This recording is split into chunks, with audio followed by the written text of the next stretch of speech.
Toe articulation. Articulating our toes is simultaneously the easiest and the hardest in the series.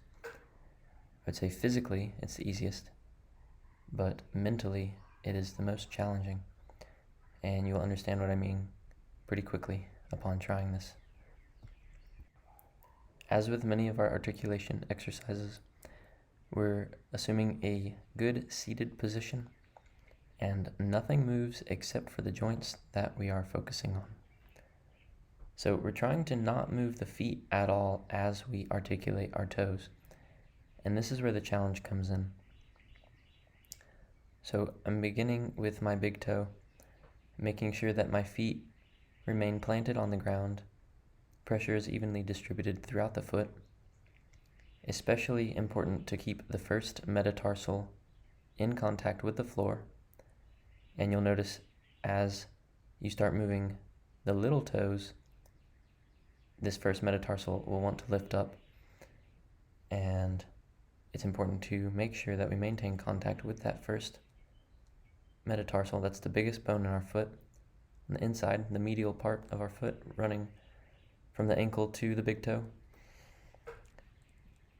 Maintaining contact with this bone encourages better mechanics when walking and standing. So as we're practicing, we're making sure to keep contact consistent.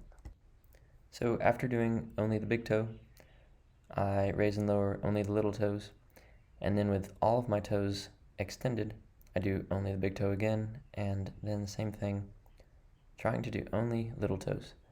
And you'll see my big toe wants to come with them, trying our best to isolate only the little toes as best we can.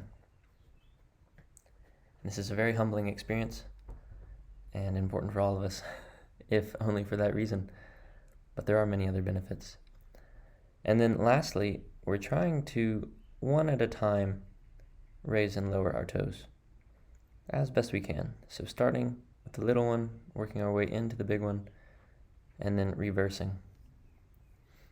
It's best to go really slow, of course, as with all our joints, but the toes take the most attention, so the slower, the better. As with the ankle, when ankles are stiff and immobile, this restricts our ability to ambulate freely and also determines how we ambulate. And so if our toes are stiff and immobile, then this will translate into a stiff and immobile foot, and that goes upstream to our ankle, knees, hips, spine.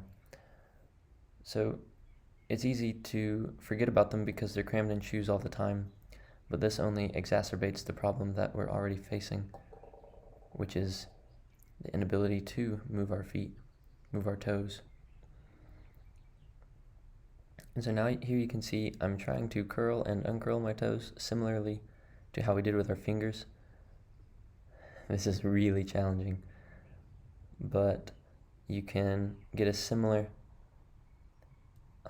experience of feeling the tissues on the top of your feet lengthening as you curl them down, and then the tissues on the bottom of your feet lengthening as you open them back up.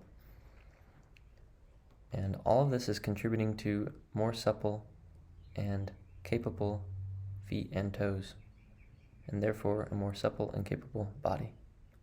Good luck.